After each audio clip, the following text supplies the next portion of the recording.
Hello and welcome. My name is Jason. I'm the CEO of Stingray's Bookkeeping. My website is stingraysbookkeeping.com. I have a YouTube channel, Professor Stingray's Small Business Bookkeeping Made Easy. Earning a degree in accounting was more difficult to me due to my post-concussion syndrome issues. I was encouraged to take a long sabbatical, and I wrote my own autobiography, The Journey of Two Angels. It was written in a format of one extremely long creative writing session that lasted 7 months. I created a website, journeyoftwoangels.com. The full journal as of 2025 is unpublished. I'm using the autobiography as source material. I'm creating several topic-specific sub-books under the series title of Two Angels. Both Two Angels on my website and Two Angels on Amazon Kindle. Treat Williams, the actor tribute. He is under one of my unheard voices, a fight against CTE. Treat Williams tragically died June 12, 2023 on a motorcycle versus car accident. And I've had 2 bike versus car accidents. The Law Order SVU did a CTE episode titled Spiraling Down, and it first aired in December of 2011. The premise of the storyline was a legendary football star is arrested on prostitution charges, and attorney Bayard Ellis centered the defense on his client's mental state, causing a media firestorm. Usually an insanity defense is he's crazy. This was the post-concussion syndrome, brain not working. This is from my autobiography I wrote in 2022. Law & Order SVU 2011, actor Treat Williams did an episode about CTE, the concussion problem I talk about having. The crime was having sex with underage girls, which was disgusting, and the real actor Treat did not like the script at first. Not thinking of being a child rapist would look good on his real-life acting resume. Now, I had my princess watch this episode specifically 4 years ago, and she came back with a question as to why a child rapist had anything to do with this subject. It has everything to do with the subject.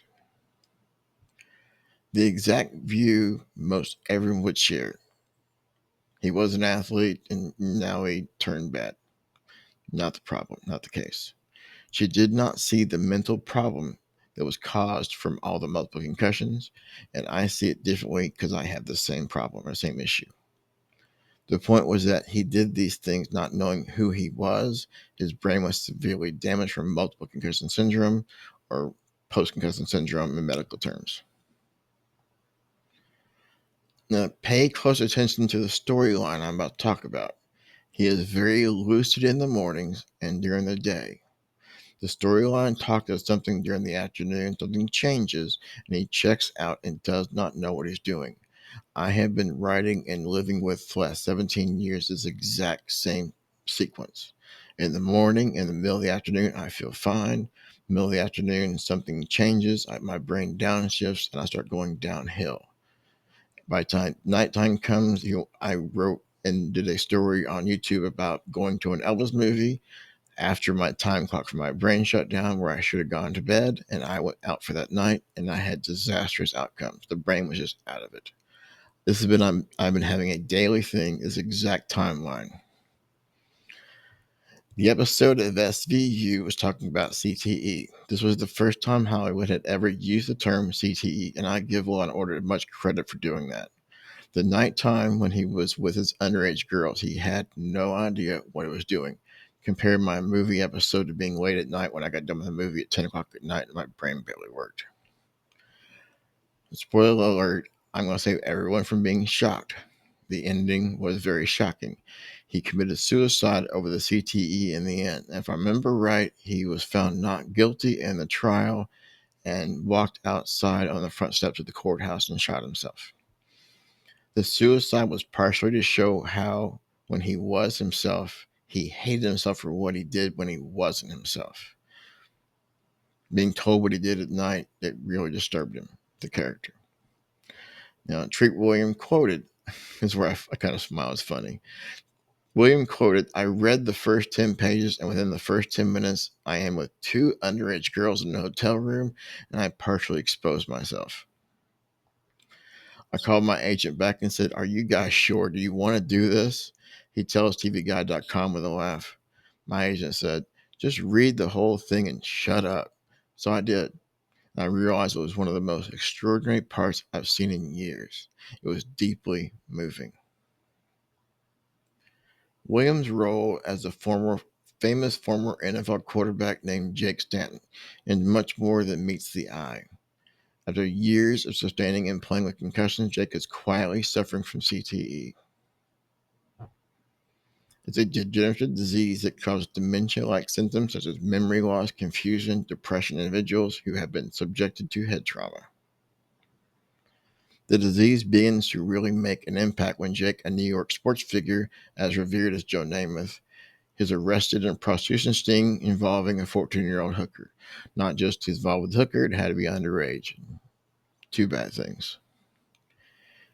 He is in the early to middle stages of the disorder. We are introduced to him while he is starting to behave strangely. A few more years and it will get a lot worse, Williams says. He breaks the law and he's doing things that are not normal for him, so Bayard Hills, played by Andre Braugher, takes on the case because the argument is that Jake is really not responsible for his behavior.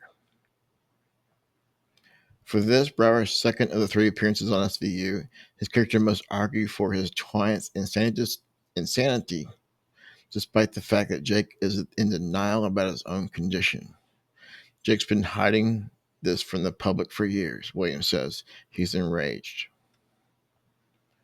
The hardest part of the role for Williams was that not simply playing someone suffering from dementia, but playing someone somewhere in between healthy and mentally unstable.